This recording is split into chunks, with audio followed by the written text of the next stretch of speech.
Hello friends, welcome to అన్నా కుస్మా kitchen. ఈరోజు నేను చేయబోయే రెసిపీ అండి క్యారామిల్ కస్టర్డ్ రవ్వ పుడింగ్ చూపించబోతున్నానండి. చాలా ఈజీగా, టేస్టీగా, సింపుల్గా అన్ని ఇంట్లో ఉన్న వాటితోనే ప్రిపేర్ చేయొచ్చండి. ఈ క్యారామిల్ కస్టర్డ్ రవ్వ పుడింగ్ని ఇలా చేస్తే మాత్రం పిల్లలే కాదండి, పెద్దవాళ్ళు కూడా నచ్చుతారండి. చూస్తే తినాలనిపించే క్యారామిల్ కస్టర్డ్ రవ్వ పుడింగ్ని ఎలా చేయాలో, ఏమేమి కావాలో చూడండి.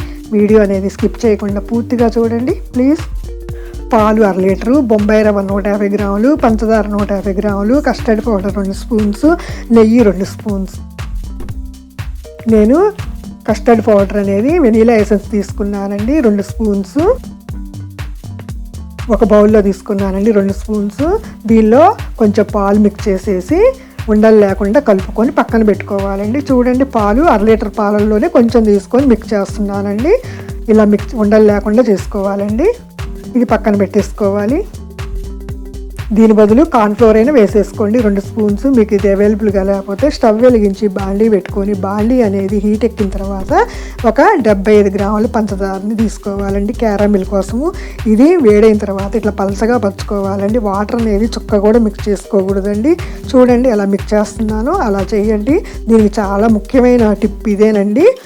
చూడండి, ఇలా మెల్ట్ అయిన తర్వాత లో ఫ్లేమ్లో పెట్టుకొని అంతా మిక్స్ చేసుకుంటూ క్యారామిల్ చేసుకోవాలండి. ఈ క్యారామిల్ అనేది బ్రౌన్ కలర్ వచ్చేంత వరకు వేయించుకోవాలండి. దీనికన్నా మాడిపోయినట్టుగా ఉంటే టేస్ట్ అస్సలు బాగోదండి. నల్లగా వస్తే గోల్డెన్ బ్రౌన్ కలర్ వచ్చేంత వరకు ఉంచుకొని స్టవ్ కట్టేసి కేక్ బౌల్లో తీసుకున్నానండి నేను. ఇది వేసేసుకొని పల్చగా స్ప్రెడ్ చేసుకోవాలండి. మీకు కేక్ బౌల్ కనుక లేకపోతే స్టీల్ గిన్నె అయినా, అల్యూమినియం గిన్నెతో అయినా ప్రిపేర్ చేసుకోవచ్చు. దేంతో చేసినా పర్ఫెక్ట్గా వస్తుందండి పుడింగ్. చూడండి, ఇది పక్కన పెట్టేసుకోవాలి. బాండీ పెట్టేసుకొని నేను 1/2 లీటర్ పాలు తీసుకున్నానండి. నీళ్ళు అనేది అసలు మిక్స్ చేయలేదండి, అచ్చం పాలేనండి. పాలు అనేది ఒక మరుగు వచ్చిన తర్వాత పంచదార 150 గ్రాములు, బొంబాయి రవ్వ 150 గ్రాములు తీసుకున్నానండి. కరెక్ట్గా సరిపోయిందండి. పంచదార వేసేసుకొని బాగా మిక్స్ చేసేసి కరిగిన తర్వాతనే ఒక 2 పొంగులు వచ్చింది రావాలండి. చూడండి అలా మిక్స్ చేస్తున్నాను. లో ఫ్లేమ్లో పెట్టుకొని మిక్స్ చేసుకోవాలండి. పంచదార కరిగిన తర్వాత రవ్వ వేసుకోవాలండి 150 గ్రాములు. ఇది కూడా బాగా మిక్స్ అయ్యేటట్లు ఉండలు కట్టకుండా లో ఫ్లేమ్లోనే మిక్స్ చేసుకోవాలండి. రవ్వ కదండి. చూడండి అలా మిక్స్ చేస్తున్నాను. బాగా కలిసిపోయేటట్లుగా మిక్స్ చేసుకోవాలండి. ఈ టిప్పు పాటిస్తే పుడింగ్ అనేది చాలా బాగా చూడండి. రవ్వ కూడా దగ్గర పడిపోయింది.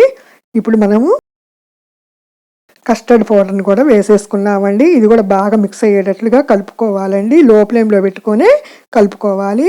నేను ఈ స్టేజ్లో 2 స్పూన్స్ నెయ్యి వేసానండి. అది ఈ వీడియో అనేది స్కిప్ అయిందండి.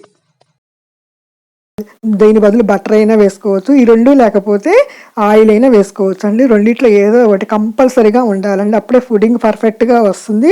ఇలా మిక్స్ అయ్యి దగ్గరకు వచ్చిన తర్వాత మనం ప్రిపేర్ చేసి పెట్టుకున్న కేక్ బౌల్లో ఈ మిశ్రమాన్ని వేసుకొని గ్యాప్ లేకుండా ట్యాప్ చేసుకోవాలండి. దీనివల్ల అనేది ఎయిర్ బబుల్స్ రాకుండా నీట్గా వస్తుందండి. ఇలా వేసేసిన తర్వాత ఒక స్పూన్తో ఇలా స్ప్రెడ్ చేయాలండి. అప్పుడే పర్ఫెక్ట్గా వస్తుందండి పుడింగ్ అనేది. చూడండి, ఇది పక్కన పెట్టేసేసుకొని ఇలా ట్యాప్ చేయాలండి. ఒక పెద్ద గిన్నె తీసుకొని ఒక 1/2 గ్లాసు వాటర్ తీసేసుకొని ఒక స్టాండ్ పెట్టుకోవాలండి. మీకు ఈ పెద్ద బౌలే కాకపోయినా ఇడ్లీ కుక్కర్ అయినా దాంట్లో అయినా ప్రిపేర్ చేసుకోవచ్చండి. చూడండి, వాటర్ బాయిల్డ్ అయినవి. ఇప్పుడు మనం ప్రిపేర్ చేసుకున్న బౌల్ని దీనిలో పెట్టేసుకొని దీని మీద ఒక మూతను కవర్ చేసుకోవాలండి. మూత కంపల్సరీగా పెట్టుకోవాలండి. దీని మీద వాటర్ అనేది స్ప్రెడ్ అవ్వకుండా ఉంటుంది. ఇలాగా నేను 30-35 నిమిషాలు పెట్టుకున్నానండి. చూడండి, ఇలా కుక్ అయిపోయిందండి. పర్ఫెక్ట్గా కుక్ అయింది. నాకైతే 30-35 నిమిషాల్లో ఒక టూత్ పిక్ తీసేసుకొని గుచ్చితే దానికి గనక ఏమి అంటుకోకపోతే పర్ఫెక్ట్గా కుక్ అయినట్టండి. మీకు గనక ఇంకా కుక్ అవ్వకపోతే ఒక 5-10 నిమిషాలు ఉంచుకొని కుక్ చేసుకోండి. ఇది బాగా చల్లారిన తర్వాతనే డీమోల్డ్ చేసుకోవాలండి, లేకపోతే ముక్కలైపోతుందండి. చూడండి ఎంత పర్ఫెక్ట్గా కుక్ అయిందో, చేతికి కూడా అంటుకోలేదు. ఇది అవుట్లైన్ అంతా ఒక చాకుతో డివైడ్ చేసి డీమోల్డ్ చేసుకోవాలండి.